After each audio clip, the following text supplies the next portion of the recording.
Hey y'all, sorry for the delay. Baby, the 9 to 5 was working me. Do you hear me? And I don't know how I feel about that. But y'all, we're back to talk Love is Blind UK episodes 8 and 9. Part 2. You guys got part 1 yesterday. If you haven't watched that, I will link it right here. Go back and watch my review of episodes 5 through 7 and catch all the way up. But if you guys are new here, my name is Ashley. This is My Sweet Perspective, where I give my take on all things TV and movie related. And y'all know I'm here to put you on, okay? So let's get into it. If you like the video throughout, go ahead and hit the subscribe button, hit a like. You know what I'm saying? Help your good sis out.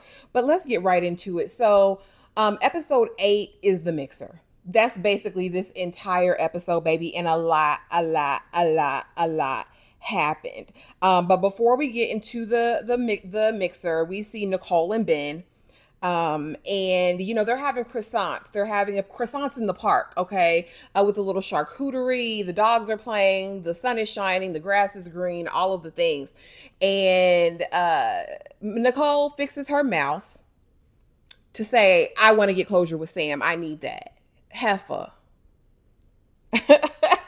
Y'all got mad when I said she's for the streets. Nicole's intentions, I don't know where they are. I don't know who Nicole is after this episode, if I can be honest with you. I had sympathy for this lady. I was, rooting for her, praying for her, interceding for her discernment that she would wise up. But baby, she and Sam might have been a perfect match had she been the right. Anyway, Benaya's like, why? Like, why would you need to meet with him? What would be the point? What's the rationale behind it? It makes me uncomfortable. Do you think she cares? She said, oh, sorry. But I'm going to still talk to him because I want to give him back this bracelet and this ring. Heifer, if you don't put that stuff in the mail, ship it to him. Give him the producers. Put it on the corner. Who cares? There's no closure to get. You knew this dude for 2 seconds. And he lied to you for all 2 of those seconds, okay? But apparently y'all lied to each other. Y'all love the fantasy, all right? Tom and Maria, let me catch up on them, honey, because they were so, let me not call them boring, but it didn't move me. So I missed them in part 1, but honey, they done met the family. He talked about her job, being a makeup artist, her little job. And we found out he's judgy because he is a brand PR executive. And he thinks people should have a good life and work hard and do respectable work. And, she got over it. She's fine. His mom is not down for the process, so she will not be there, nor will she be at the wedding. All right. We get that. That is known. All right. And so now we get to the mixer. We find out that Ollie and Demi done smash. She alludes to it, right? Because she comes in with a smile on her face, baby. And unlike in Greece, they're all over each other in front of everybody. You know what I mean? He's talking to the homies that come in from, what do they call them? The pod squad, Aaron and somebody else, but he was the fine brother. Okay. And they're talking and he's like, no woman could make me change my focus. Demi's just that girl. Nobody could, sway me, take my eye, none of that. I guess that was until Charlotte came in, baby, because Charlotte came in and shut the place down. They talking about who's that? Who's that? Who's that girl? That's what they were saying. Ollie says she's fine. She's bad. She's sublime. She's all of the things. He said, but I love Demi. I got to remember what we had in the pods and the reason I fell for her. And that remains the same. He said, but baby, listen, if Demi wasn't around, Charlotte would have been his town. I'm being, but that's what he said. Baby, guess who else had their eye on Charlotte? And Charlotte fine, okay? No questions about it. But baby, when Freddie saw her, he said, oh, you're Charlotte? Like, what happened in the pods, Freddie? Why weren't we talking to Charlotte in the pods, bro? And he like, yeah. Yeah, she's the bad girl. And why? Okay, so then next we see Sam come in and it's a big eruption. And this was the thing that was suspect for me because Ollie, why are you jumping up and down to see Sam?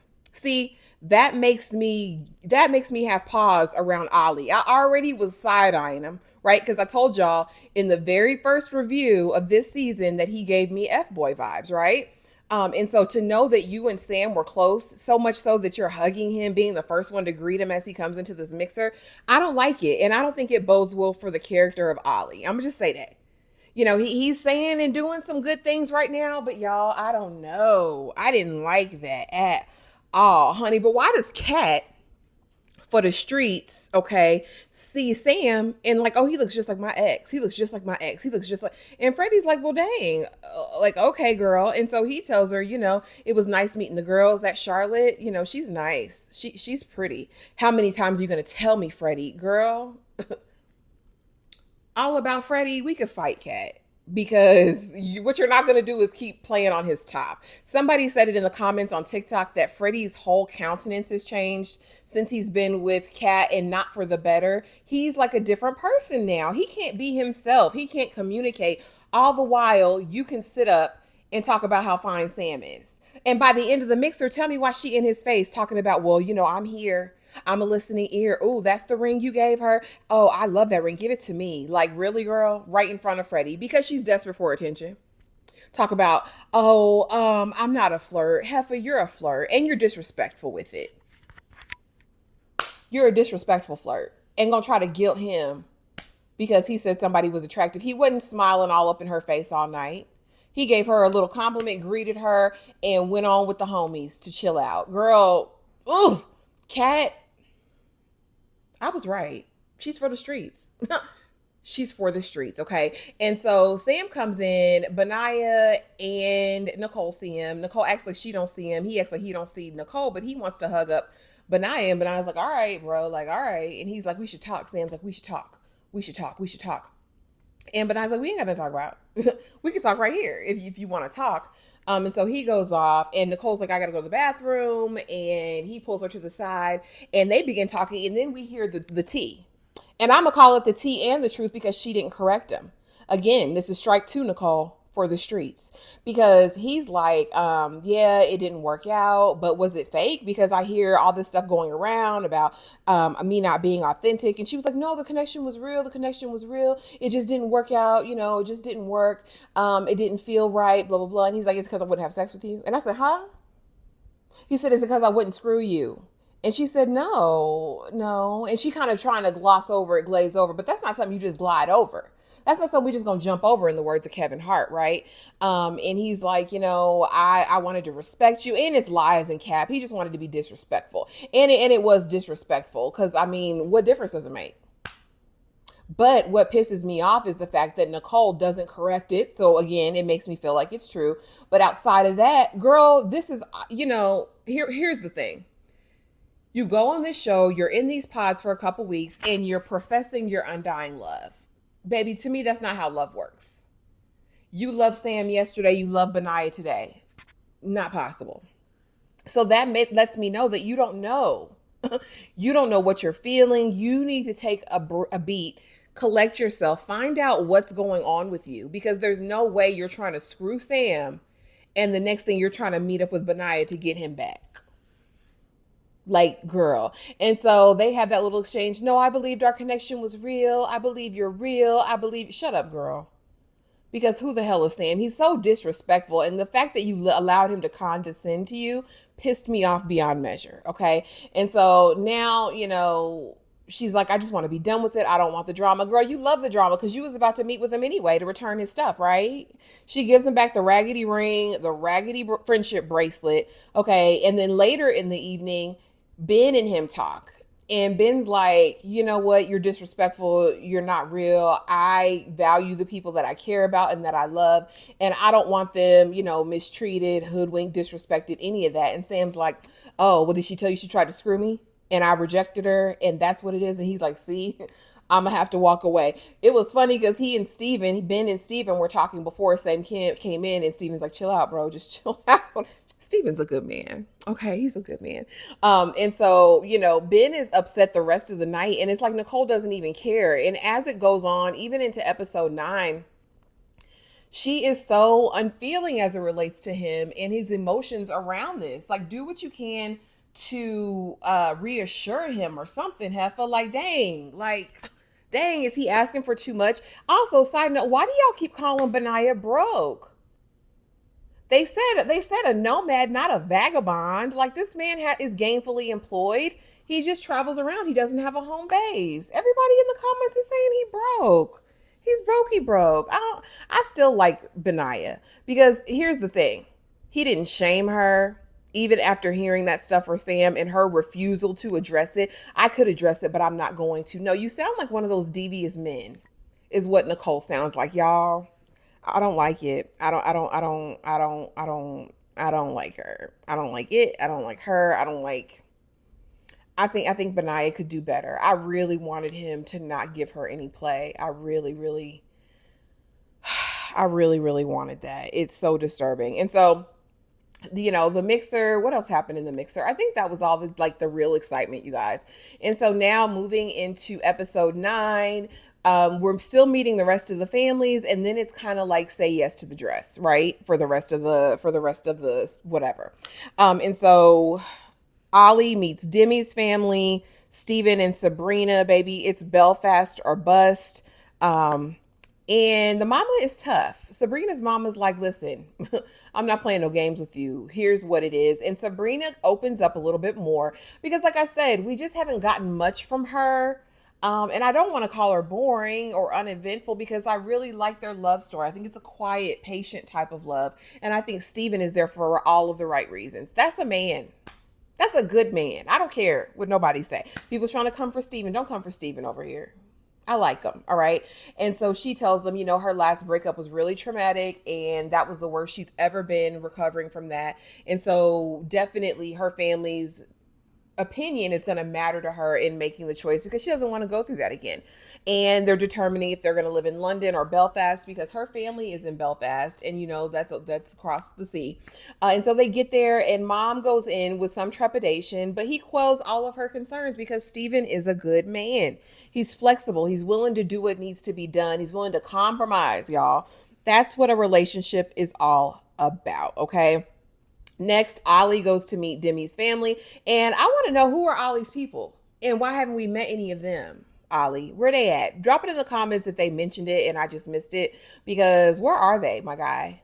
But we meet Demi's mom, your dad, brothers, sisters, sister-in-laws, brother-in-laws, and they are just like a fun, sporting family. They go bowling. Ollie fits right in, loves them. He's firing on all cylinders. Dad meets with him individually. Ollie's like, I just wanted to tell you that I have Demi's best interest at heart. I'm here for her. I love her. I want to be with her. Family loves them. The dad says, look, I was looking for something bad. I can't find anything. I can't find anything bad. Next, we have Freddie calling Kat out on her ish. Because you're wrong, sis. You wrong. You wrong. You're wrong. And you're wrong. Your attitude is foul. You only started acting right a little bit when you found out Freddie had a little bit of change and some property. Okay. And so he's like, listen, you've been this way. You're saying that you can fix it, but is it short term or is it going to come back? What's the deal? And again, this is a whole different Freddie because she's taken him out of his depth. I think he's not only thinking, she's kind of terrible at times, the way she snaps at me, the way she talks to me. Also, I'm having to change myself. I can't even be myself fully, right? And so they're sitting there eating dinner, and he's like, listen, I've been thinking about it, and I would be less than honest to tell you that if something happened to me, I want my stuff to go to my family. And she's like, why would you say that? How could you say that? Girl, shut up and go straight to the hot place. He's planning on taking care of his little brother in the event that something happens to his parents. So surely if something happens to him, he would want to be able to provide for his brother via his sister. Heifer, we can't depend on you to do anything. I don't even believe you really work with Down syndrome kids. You might have done it once in a lifetime, but I don't think it's on a regular basis, Kat. I don't think you're that selfless. And so they're steady talking, and she's like, I really don't think I need to change. I was adopted. And I was bullied, and that's why I am the way that I am, and I like me. And he's like, and I'm like, bruh, run for the hills from which cometh your help, sir. Run, run, run. Prenup, please. So as we move into episode 9, Nicole now has to explain herself to Ben's people because baby Ben was perclamped. He was devastated, wouldn't eat, can't sleep, can't drink, can't do anything after Nicole broke him down like that. After she picked that imposter over a real man who cares about her heart. I'm just gonna set it right there. And so his mom and sister come and they love him. You know what I mean? And so they ask her what happened. Like, are you so sure about this? And she manages to bring up Sam in a meeting with the family and says, I think it's real that he was a good guy. Girl, shut the hell up. Again, strike three for me. That was it for me, Nicole. Dunners. But the family wants Ben to be happy, so they're going to embrace her and welcome. The sister even tells Nicole, he's been hurt so much. I'm just overseeing my brother hurt. I want somebody else for Benaya. I want somebody else for Benaya. I want somebody else for Freddie. I'm just gonna see that. Okay. Next, Freddie meets Kat's friends, and who really cares? But I will say this: the girls are like, he's a nice guy, but they're probably not a good match. No, because Kat is a man eater, and she'll ruin Freddie. Right. And basically, he's feeling like she wants to go out and party all the time. And she probably does. She likes going to the clubs and the restaurants. But that's not the reason not to be with her, Freddie. The reason not to be with her is because she just has a terrible attitude. It's atrocious. It's awful. That's the reason why. And so the friends don't even think that they'll make it. And I don't either. And I hope they take heed and listen because yuck. Yeah, they know she's rude as hell. Next we meet Jasmine Mama, baby. Jasmine Mama is not a game. And Jasmine warmed Bobby, aka TJ Henderson, a fine young gentleman. And he's like, my mom is out of control. And sis, I relate. My mother was out of control. Like she talked real reckless and real crazy to people. It just was what it was. And I dare you to disrespect her. Don't say none of that one. Sorry, she gets a pass. But in this instance, I will say, looking at it impartially, Mama was so wrong. Mama was wrong because there's a way. There's a way to talk to people without being disrespectful and alienating them. And that's what Mama did, honey. But TJ Henderson, aka Bobby, aka Fun Size, took it on the chin like a champ. Mama said, okay, who do you date? He said, I haven't been serious with somebody in a long time. Oh, no, serious relationships. That was check mark number one. She said, what's your education, Bobby? What'd you do for college? He said, I had trouble focusing in school, so I didn't go to university. Oh, you're uneducated. It's really difficult to chat with uneducated people. Now, Jasmine Mama, don't do that. Don't do that. And so Jasmine's doing her best to defend. And Mama eventually says, Jasmine, you know what? I'm going to support you because you're my baby, my daughter. But Bobby, don't lie to me ever about anything. I'll find out. And I believe it. Mama Jasmine is the CIA, the FBI, what she say, MI6. She's all of those things. So Bobby, please don't have no skeletons in your closet. Please don't. Next, we meet Tom and his sisters. Sisters really, really like Maria, but Maria not paying his mortgage. She said, I'm not going to live with him and pay his mortgage. And then it not work out and I didn't pay off his house for him. That's not going to do. And again, they always seem to be having issues around money because in her culture, the man is supposed to provide fully. She want to be a kept woman. All right. And Tom don't seem like he should go for that, but he should. Like, Tom, what's the problem? You big time. What difference does it make? Let her do her freelance stuff. She's still bringing something in. I don't know what the big press is about the 50-50 thing, Tom. What is it? But the sisters say they understand. They wouldn't want to do it either.